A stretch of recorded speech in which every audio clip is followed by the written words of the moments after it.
तो ये रजना कुछ ज्यादा नहीं उड़ रहा है मेरे भाई। कल खेसारी भैया के ऊपर ये रोस्ट वीडियो बनाता है। वैसे तो इसका धंधा ही है रोस्ट वीडियो बनाना, सबको ट्रोल करते रहना, लेकिन कल के रोस्ट वीडियो में जिस तरह का भाषा का प्रयोग खेसारी लाल यादव के लिए किया है, उस तरह से तो लग रहा है कि पहले तो इसके अंदर कुछ लाज शर्म मतलब कुछ था, लेकिन अब वो लाज शर्म जितना भी होता है वो सब घोर घार के ये पी गया है। क्योंकि खेसारी लाल यादव को अरे तुकार कर रहा है। अरे बेहुद्दा, खेसारी लाल यादव के नाम से ही तुम्हारा घर चलता है, खेसारी लाल यादव के नाम से ही तुम जीते हो, और खेसारी लाल यादव को ही अरे तुकार कर रहे हो।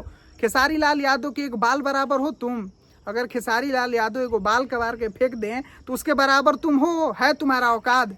तुम खेसारी लाल यादव को अरे तुकार कर रहे हो, शर्म करो। और बोल रहे हो कि खेसारी लाल यादव के कोई यूट्यूबर ढंग का जवाब देने वाला है ही नहीं। इस समय मेरे साथ प्रॉब्लम चल रहा है कि मेरा एडिटर भी मेरे साथ नहीं है और कुछ बड़ा परेशानी में हम फंसे हैं।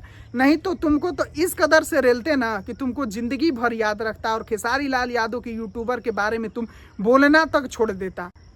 खेसारी लाल यादव के नाम के टाइटल लिखते होगे वीडियो में, उस समय तुम्हारे क्या बन जाते हैं खेसारी लाल यादव? कुछ रिश्तेदार बन जाते हैं कि अरे तुकार कर रहे हो। शर्म करो, मर जाओ चुल्लू भर पानी में डूब के, मैं तो कहूँगा तुमको। अभी तो मैं उस मूड में नहीं हूँ कि इसका और ज़बरदस्त ढंग से रिलाई करूँ, क्योंकि अभी मेरे साथ कुछ प्रॉब्लम चल रहा है जिसके वजह से मेरा दिमाग भी थोड़ा सा डिप्रेस है और मेरे एडिटर भी मेरे साथ नहीं है। तो मैं अभी उस ढंग से इसका रिलाई नहीं कर पा रहा हूँ, लेकिन इसका रिलाई करूँगा। अगर मान जाता है तो ठीक है, नहीं मानता है तो रिलाई तो इसका होगा और इसी के ढंग से होगा। जैसे ही सोच रहा है वैसा ही इसका रिलाई करेंगे, बहुत ही ज़बरदस्त ढंग से करेंगे। बस आप लोगों का सपोर्ट बना रहे, और इस चैनल को अगर आप लोग सब्सक्राइब नहीं किए होंगे तो सब्सक्राइब भी जरूर कर लीजिएगा। मिलता हूँ फिर अगले वीडियो में। वीडियो को अभी तक देखने के लिए सभी दोस्तों को दिल से धन्यवाद।